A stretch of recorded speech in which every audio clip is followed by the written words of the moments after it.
قوم عاد ایک ایسی قوم تھی جو بڑے طاقتور تھے، 40 ہاتھ جتنا قد، 800 سے 900 سال کی عمر، نہ بوڑھے ہوتے نہ بیمار ہوتے، نہ دانت ٹوٹتے نہ نظر کمزور ہوتی، جوان تندرست اور توانا رہتے، بس انہیں صرف موت آتی تھی اور کچھ نہیں ہوتا تھا، صرف موت آتی تھی۔ ان کی طرف اللہ تعالیٰ نے حضرت ہود علیہ السلام کو بھیجا۔ انہوں نے ایک اللہ کی دعوت دی، اللہ کی پکڑ سے ڈرایا، مگر وہ بولے، اے ہود، ہمارے خداؤں نے تیری عقل خراب کر دی ہے، جا کے اپنے نفل پڑھ، ہمیں نہ ڈرا، ہمیں نہ ٹوک، تیرے کہنے پر کیا ہم اپنے باپ دادا کا چلن چھوڑ دیں؟ عقل خراب ہو گئی ہے تیری، جا کے اپنا کام کر، تیرے کہنے پر چلیں گے تو ہم تو بھوکے مر جائیں گے۔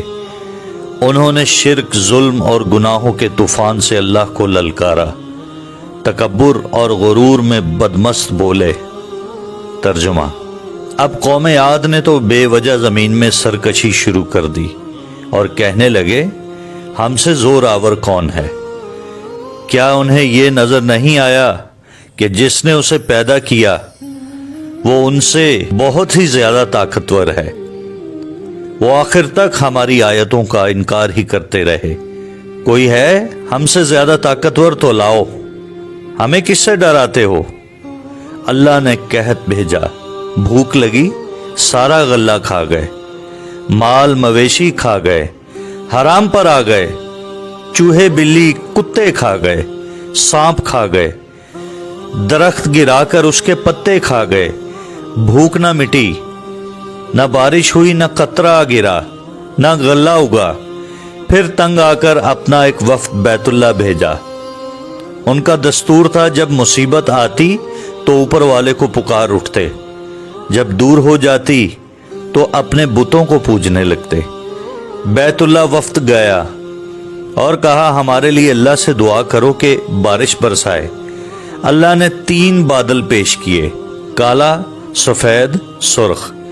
اللہ نے فرمایا، ان میں سے ایک کا انتخاب کرو۔ انہوں نے آپس میں مشورہ کیا کہ سرخ میں تو ہوا ہوتی ہے، سفید خالی ہوتا ہے، کالے میں پانی ہوتا ہے، کالا مانگو۔ اللہ تعالیٰ نے کہا، واپس پہنچو، بادل بھیجتا ہوں۔ وہ خوشی خوشی واپس آئے۔ سب لوگ ایک میدان میں جمع ہوئے، بادل آیا، وہ ناچنے لگے کہ اب بارش ہوگی، قحط مٹے گا، کھانے کو ملے گا۔ کیا پتا تھا کہ وہ بارش نہیں بلکہ اللہ کا عذاب ہے۔ جو تم ہود سے کہتے تھے کہ لے آ، جس سے ہم کو ڈراتا ہے، اس بادل میں ایسی تند و تیز ہوا تھی کہ جس نے ان کو اٹھا مارا، ان کے گھر اکھاڑ دیے اور لوگ تنکوں کی طرح اڑ رہے تھے۔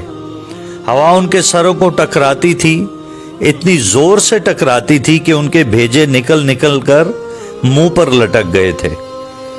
بعض لوگ بھاگ کر غار میں گھس گئے کہ یہاں تو ہوا نہیں آ سکتی، مگر میرے رب کا حکم ہو کر رہتا ہے۔